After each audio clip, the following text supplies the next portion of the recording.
Hello बच्चों, स्वागत है आपका हमारे YouTube चैनल शिक्षा सार में। तो जो आज हम डिस्कस करने जा रहे हैं वो क्लास 10th मैथ्स का चैप्टर नंबर 4 क्वाड्रेटिक इक्वेशंस है।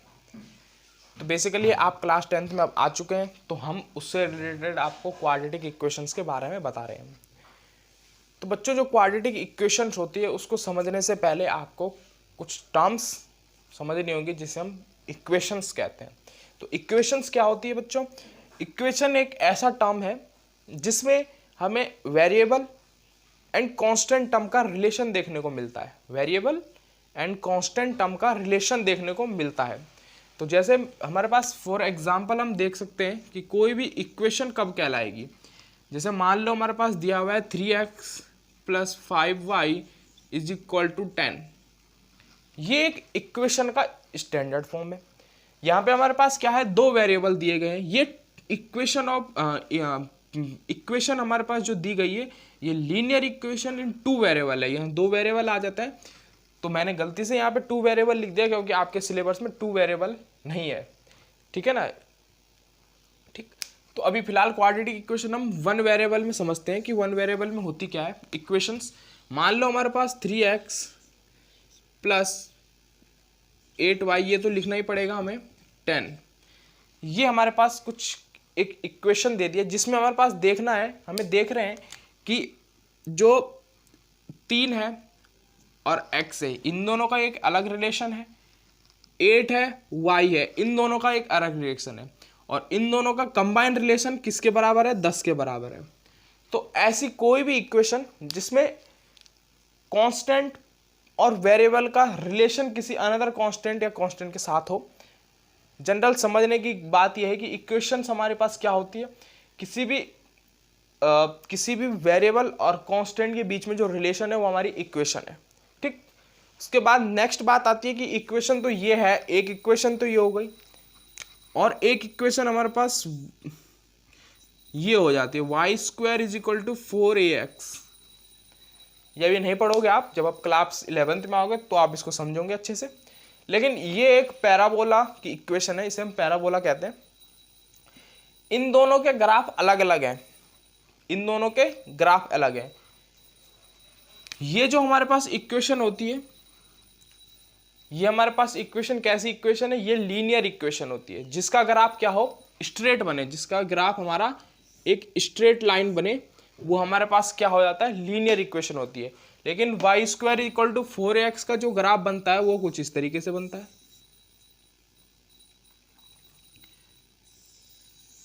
ठीक है ना? तो ये हमारे पास लीनियर ग्राफ नहीं है, ये लीनियर ग्राफ है।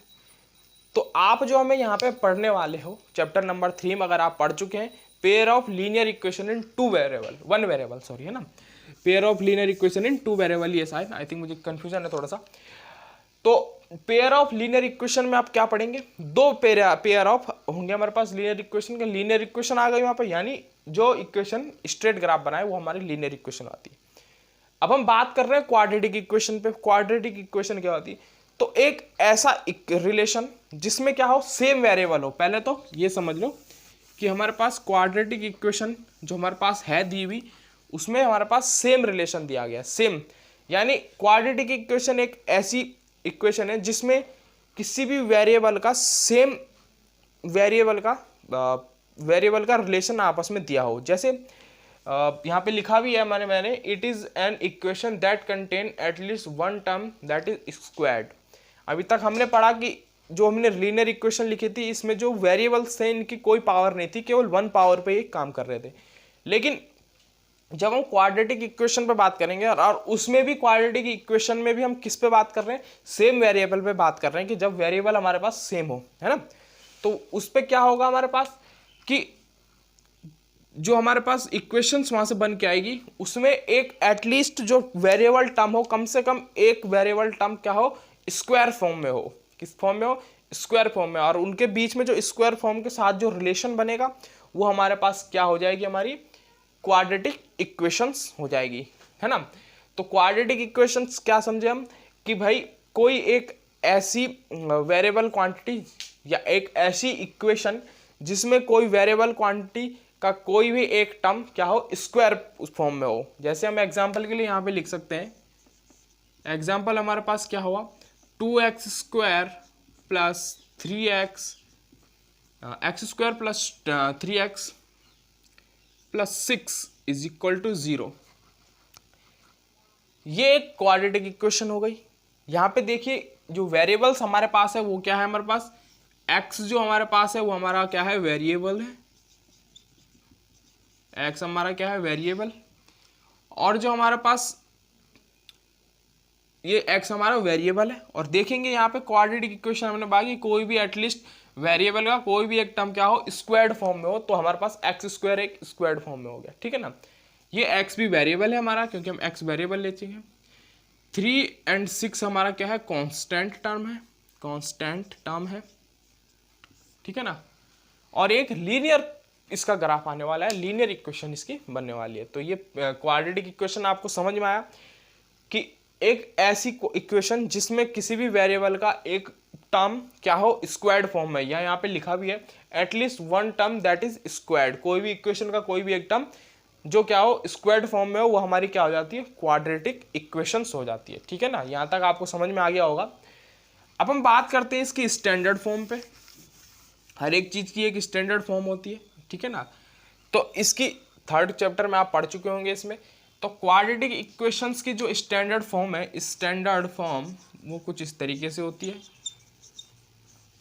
स्टैंडर्ड फॉर्म वो होती है हमारे पास ax² plus bx plus c is equal to 0, ठीक है ना।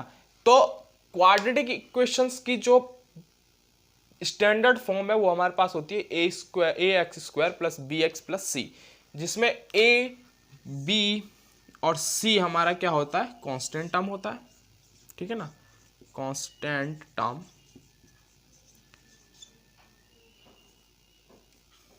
ठीक है। ये हमारे पास क्या होता है, कांस्टेंट टर्म। और जो हमारे पास x और x² और x है, ये तो हम जानते ही क्या हमारा वेरिएबल टर्म हो जाएगा।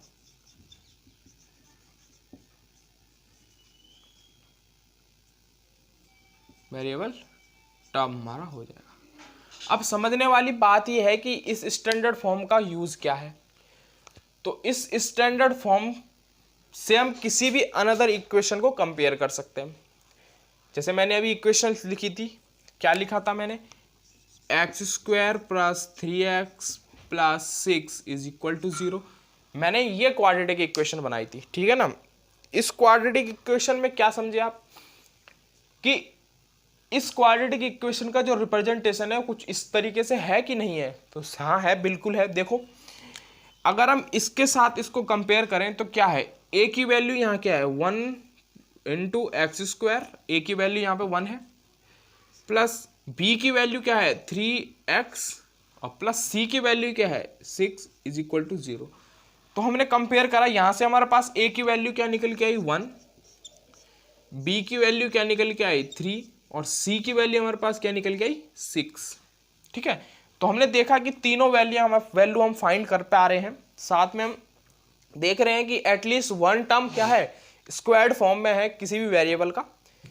तो यहां से हम क्या समझे कि ये जो इक्वेशन मैंने लिखी है x² प्लस 3x प्लस 6, ये रिप्रेजेंट करता है इस, या ये सिमिलर है इस स्टैंडर्ड फॉर्म के। दैट मीन्स ये जो इक्वेशन है वो क्या है, एक क्वाड्रेटिक इक्वेशन है, ठीक है ना। ये है हमारी क्वाड्रेटिक इक्वेशंस। यहां तक आपको समझ में आ गया होगा कि क्वाड्रेटिक इक्वेशन का स्टैंडर्ड फॉर्म का यूज हम क्या करते हैं, ठीक है ना। चलिए नेक्स्ट चीज पे हम बात करते हैं कि नेक्स्ट टर्म हमारे पास क्या रहने वाली है इसकी, ठीक है ना। तो जो हम अभी तक हम पढ़ चुके हैं कि क्वाड्रेटिक इक्वेशंस के बारे में हम पढ़ चुके हैं, उसकी स्टैंडर्ड फॉर्म के बारे में हम पढ़ चुके हैं, ठीक है। अब नेक्स्ट बात आती है यहाँ पे कि हम क्वाड्रेटिक इक्वेशंस तो हमने लिख दिया, अब एक आता है हमारे पास कि how to solve quadratic equation. अब सॉल्व करने का मतलब क्या समझे आप, मेथड इसको लिखते हैं, to solve method quadratic equation, यहाँ पे लिख सकते हैं मेथड,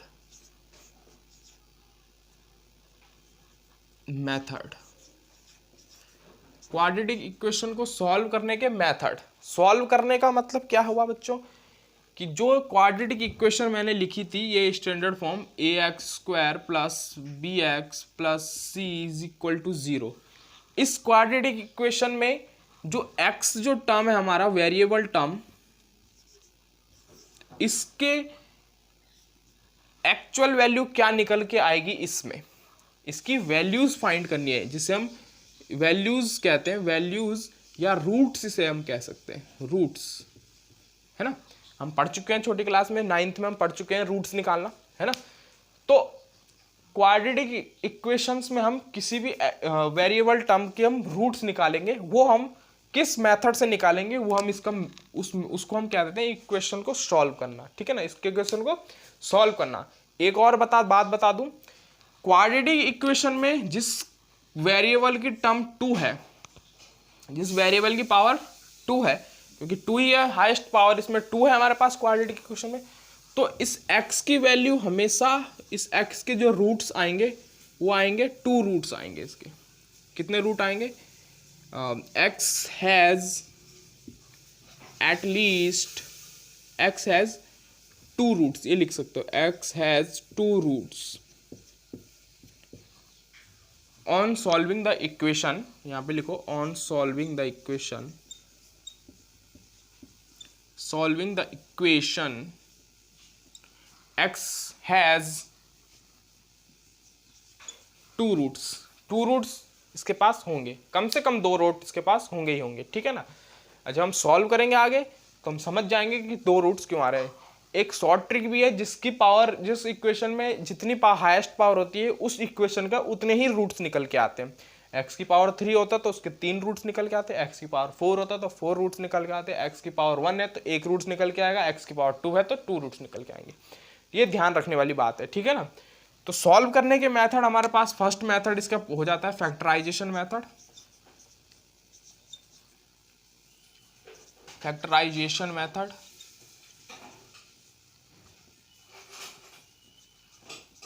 दूसरा हमारे पास जो मेथड हो जाता है हमारे पास इस completing square method, completing square method, completing square method. और तीसरा जो हमारे पास हो जाता है वो हो जाता है हमारे पास ग्राफिकल मेथड। तीसरा जो हमारे पास होता है using quadratic formula, using quadratic formula,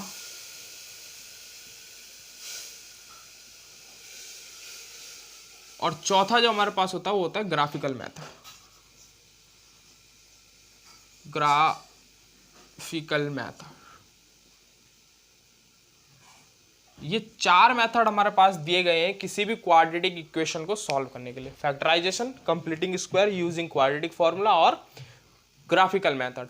तो जो हमारा सिलेबस है, हमारे सिलेबस में ये 3 मेथड है, factorisation method, completing square method और using quadratic formula. 4th method जो ग्राफिकल मेथड है वो हमारे पास नहीं है तो हम इसको हटा देते हैं, ठीक है ना। अब हम फर्स्ट बात करते हैं क्वाड्रेटिक, हम फर्स्ट बात करते हैं फैक्टराइजेशन मेथड में, ठीक है।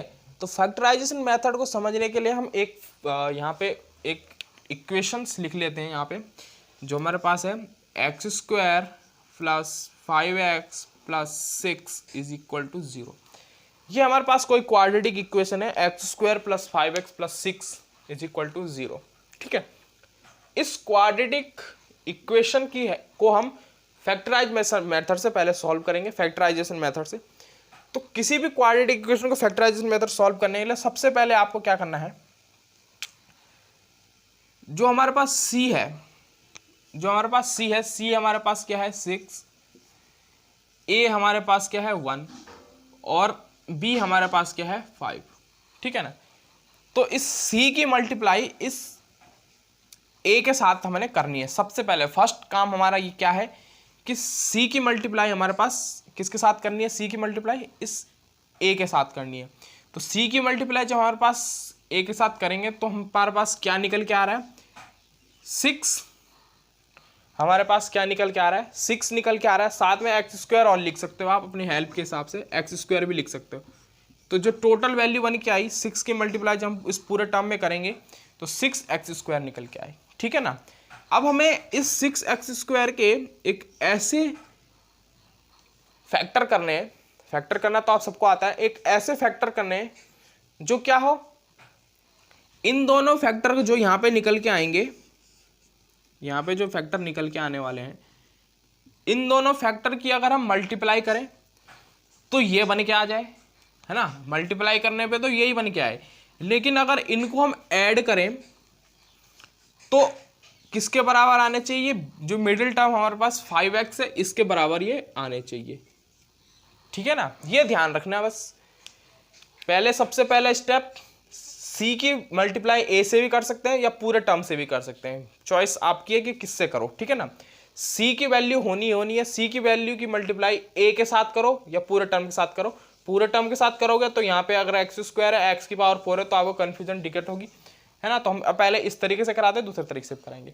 तो c की वैल्यू a के साथ मल्टीप्लाई करो, फिर उसको साइड में लिख के उसके ऐसे फैक्टर करो कि ऐड करने पे जो मिडिल टर्म हमारे पास है bx हमारे पास है, कंपैरिजन करके देख सकते हैं। ये हमारे पास ax² plus bx plus c, तो जो bx है हमारे पास वो 5x है, तो मल्टीप्लाई करने पे तो यही आ जाए 6x², लेकिन ऐड करने पे जो हमारे पास वैल्यू आए वो क्या है, 5x आए। तो ऐसे फैक्टर इसके करने, तो हम क्या जानते हैं, देखो यहाँ पे x की वैल्यू क्या है, 2 है, x² में है ये, तो एक x तो हम यहाँ पे लिख देंगे, एक x हम यहाँ पे लिख देंगे, ठीक है ना। दोनों को हाफ हाफ हमने कर दिया अलग। अब हमें 6 के फैक्टर करने हैं, तो 6 के फैक्टर आप जानते हैं कुछ इस तरीके से हम कर सकते हैं। तो 2 3 जा 6 और 3 3 1 जा 3, तो ये हमारे पास 2 × 3 इसके फैक्टर आए 6 के, ठीक है ना। अब इसके बाद हमें क्या करना है, एक तरफ तो 2 लिख देना है, एक तरफ हमें 3 लिख देना है। अब देखेंगे आपकी 2 + 3 5 हो रहा है, 5x हो रहा है, और मल्टीप्लाई करने पे ये यही बन के आ रहा है। तो यहां से हमारे पास इसके फैक्टर मिल गए, तो हम इसको क्या लिखेंगे, अब x² + 5x को हम क्या लिखेंगे, 2x + 3x + 6 = 0। यहां तक आपको समझ में आ गई होगी बात। अब हम नेक्स्ट स्टेप क्या है, इन दो को एक साथ ले लेना है और इन दो को एक साथ ले लेना है। इसमें से हम x कॉमन ले लेंगे, तो यहाँ पे हमारे पास बचेगा x + 2, यहाँ से 3 कॉमन ले लेते हैं, तो यहाँ से 3x + 2 = 0। अगर ये दोनों टर्म यहाँ पे सेम नहीं बच रहा है, दैट मीन्स आपने फैक्टर जो लिए हैं वो गलत लिए हैं, ठीक है ना। ये टर्म हमेशा इक्वल आनी चाहिए दोनों तरफ। तो अब यहाँ से हम क्या करेंगे, x + 2 को कॉमन ले लेंगे, x + 2 को जब कॉमन लिया जाएगा तो अंदर बचेगा x + 3 = 0, ठीक है। तो यहां से हमारे पास क्या निकल के आया, एक बार x की वैल्यू हमारे पास कंपेयर करा देंगे, x + 2 को 0 के बराबर, x + 3 के बराबर 0, ये हम करा सकते हैं, ये लीगल है मैथ में। तो x की वैल्यू एक बार -2 निकल के आ जाएगी, और एक बार x की वैल्यू जो हमारे पास निकल के आएगी वो -3 निकल के आने वाली है। तो इस मेथड को जो हम कहते हैं ये हमारा कहलाता है फैक्टराइजेशन मेथड। इस मेथड को हम कहते हैं फैक्टराइजेशन मेथड, ठीक है। एक और क्वेश्चन हम लेते हैं इस पे, जो है हमारे पास -3x + x² - 10। इसको मिटाने के बाद हम एक बार और मेथड एक क्वेश्चन हम और ले लेते हैं, और फिर हम इस लेक्चर को फिनिश करते हैं। मेरे नेक्स्ट टॉपिक हम आपको अगले लेक्चर में मिलेंगे, जिससे रिलेटेड हम कंप्लीटिंग स्क्वायर मेथड और क्वाड्रेटिक फॉर्मूले से रिलेटेड एग्जाम्पल समझेंगे, फिर उसके बाद एक्सरसाइज पे आएंगे, तो वो हम नेक्स्ट लेक्चर में करेंगे। अब हम फैक्टराइजेशन मेथड का एक और एग्जाम्पल कर लेते हैं, जो हमारे पास है -3x + x² -3x + x² -10 = 0। ये हमारे पास कुछ दूसरा क्वेश्चन जो हमने लिया, एग्जाम्पल हम कह सकते हैं इसको, -3x + x² -10 = 0। ये हमारे पास इक्वेशन आई दूसरी। तो हम सबसे पहले इसको स्टैंडर्ड फॉर्म के साथ कंपेयर करा देंगे। तो स्टैंडर्ड फॉर्म हमारे पास क्या हुई, ax², यानी ये वाला टर्म सबसे पहले आएगा, तो ये x², ठीक है। ये हमारा एक्स स्क्वायर हो गया, फिर प्लस बी एक्स, तो यहाँ पे प्लस तो है नहीं तो ये माइनस, या ऐसे कर सकते हैं प्लस, यहाँ पे प्लस लिख दो, यहाँ ब्रैकेट लगा दो, माइनस ऑफ 3x हो गया, ये बी एक्स हो गया हमारा, और प्लस सी है तो यहाँ पे प्लस लिख के माइनस ऑफ 10 लिख दो इक्वल टू 0। अब ये स्टैंडर्ड फॉर्म में हमारी कन्वर्ट हो चुकी है। देखेंगे X square B X plus C हमारा कंपेयर हो चुका है इक्वल टू 0। अब यहाँ से सॉल्व करेंगे इसको, x square minus 3 of x minus 10 equal to 0। ठीक, अब मैंने बताया था कि भाई सी की मल्टीप्लाई हमें इस ए के साथ करनी है, ठीक है ना, इस सी की मल्टीप्लाई हमें ए के साथ करनी है। तो उस समय तो मैंने कराया था कि पूरी होल मल्टीप्लाई कर दो, तो ये होल मल्टीप्लाई के हिसाब से माइनस 10x स्क्वायर हो जाएगा, ठीक है। और अगर होल मल्टीप्लाई ना करो, एक्स स्क्वायर को हटा के भी कर सकते हो, लेकिन हमें x तो ऐड करना पड़ेगा क्योंकि 3x यहाँ पे है, ठीक है ना। तो हम इसको इसी तरीके से करते हैं, तो ये माइनस 10x स्क्वायर हो जाएगा। ठीक, इसको एक डब्बा इधर बनाओ, एग्जाम में ऐसा नहीं करना है डब्बा बना के, एग्जाम में अपने ओरली करके इसको जल्दी से सॉल्व कर लेना है। तो x, एक x हम यहाँ रख देते हैं, एक x हम यहाँ रख देते हैं। उसके बाद हम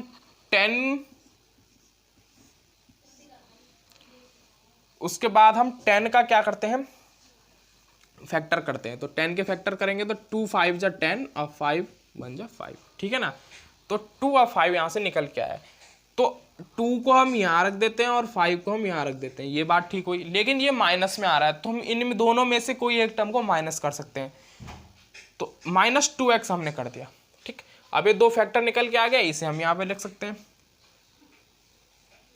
और एक समझने वाली बात क्या है, -2 अगर हम करते हैं तो ये छोटी क्वांटिटी है बड़ी क्वांटिटी है, तो हमें ओवरऑल जो रिजल्ट निकल के आएगा इनको ऐड करने पे वो +3 ऑफ x निकल के आएगा। तो ये तो हमारे पास है नहीं, ये -3 ऑफ x है, दैट मीन्स हमें -2x ना करके -5x हमें यहाँ पे करना पड़ेगा, ठीक है।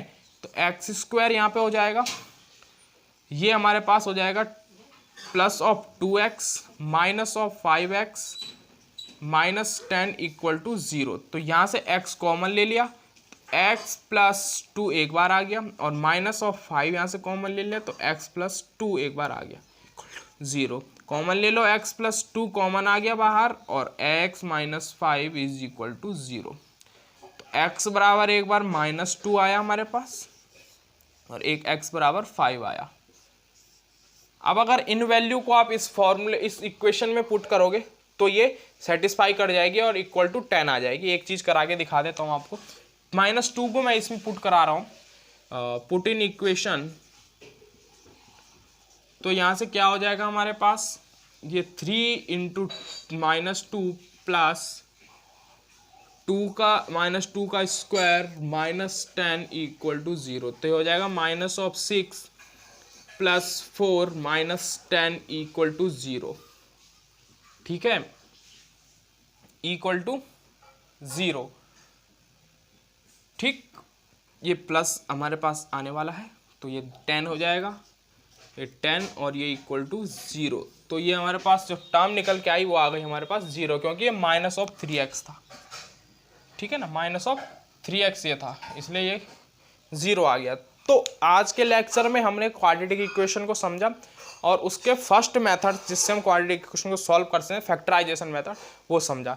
नेक्स्ट वीडियो में हम इससे रिलेटेड कंप्लीटिंग स्क्वायर मेथड और क्वाड्रेटिक फॉर्मूले की हेल्प से क्वेश्चन करेंगे, उसके बाद एक्सरसाइज पाएंगे। तो मिलते हैं नेक्स्ट वीडियो में, तब तक के लिए धन्यवाद। वीडियो अच्छा लगा हो तो लाइक शेयर कमेंट जरूर करें। जय हिंद।